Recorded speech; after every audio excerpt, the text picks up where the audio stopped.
क्योंकि सास कभी माँ नहीं होती। कहते हैं कोई सास कभी माँ नहीं बन सकती।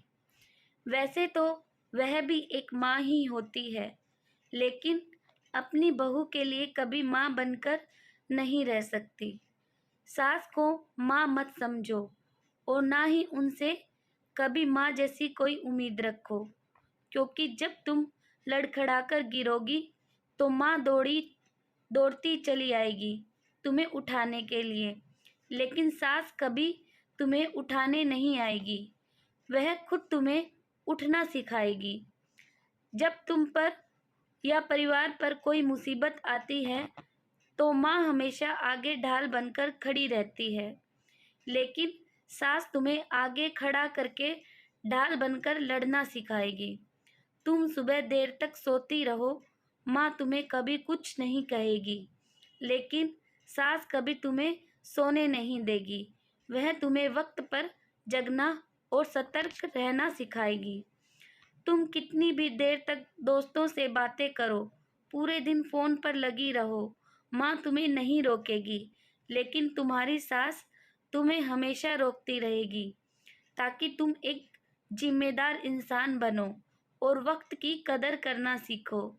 सबसे मुश्किल काम होता है परिवार को संभालना और उसे जोड़े रखना।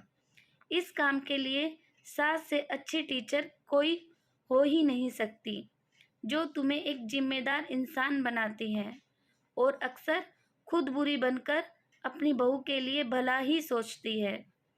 जिसने अपनी उम्र के कई साल लगा दिए उस परिवार को जोड़े रखने के लिए, वह माँ एक सास बनकर जब उस परिवार की जिम्मेदारी अपनी बहू को सौंपेगी तो पहले वह उस बहू को उसके लायक तो बनाएगी ही। हर सास अलग होती है, हर किसी का तरीका अलग होता है, लेकिन इरादा और नीयत हमेशा नेक होती है और अपने परिवार के लिए समर्पित होती है। वह तो सास को बुरा दिखाकर टीवी सीरियल वालों ने सास के लिए नफरत भर दी है, वरना पहले बहुएं सास के बारे में इतना भी बुरा नहीं सोचती थी जो बहू सास के साथ नहीं निभा सकती, सास को छोड़कर अलग रहती है। वो नहीं समझ पाती कि एक बिन डोर की पतंग को अक्सर हवा के साथ जहाँ चाहे वहाँ उड़ना होता है और फिर एक दिन